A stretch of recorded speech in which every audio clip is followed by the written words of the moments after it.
China's lauded trade dominance not positive as it seems. Commentary. China is breaking export and trade records.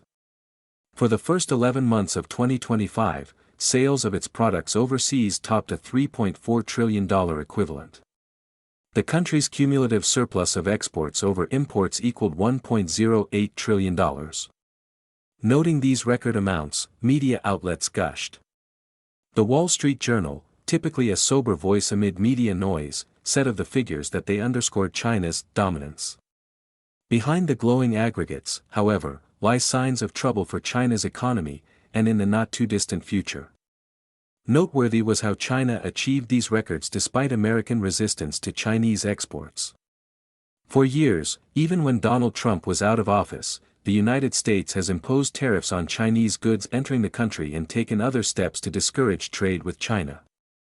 In the months since Trump took office last January, his administration has added to these trade impediments, raising tariffs dramatically, placing special port fees on Chinese shipping, and otherwise limiting China's access to American products and markets. The European Union, much less strident and vocal than Trump, has nonetheless taken similar steps, placing steep tariffs on Chinese-made electric vehicles and otherwise seeking ways to protect what French President Emmanuel Macron recently described as the continent's industrial and innovative model. He went so far as to threaten China with higher tariffs if bilateral trade between the two economies did not move toward balance. However impressive China's record on trade looks, there can be little doubt that American and European hostility has upset China's export machine. November figures show Chinese exports to the United States down by almost 30% from year-ago levels. Chinese exports to Europe had surged earlier this year, largely because China had shifted its focus away from an increasingly difficult situation with the United States. But by mid-year, European resistance to these product flows began to bite so that Chinese export levels to the region by October, the most recent period for which complete data are available, were 11.3% lower than in May and about even with levels in October 2024.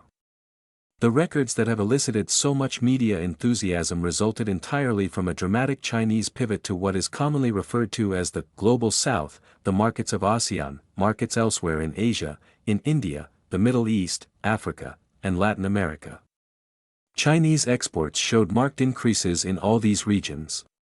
Exports to the ASEAN nations have risen by 11% from year-ago levels to a total of over $53 billion, half again more than Chinese exports to the United States and one-fifth again higher than Chinese sales in Europe.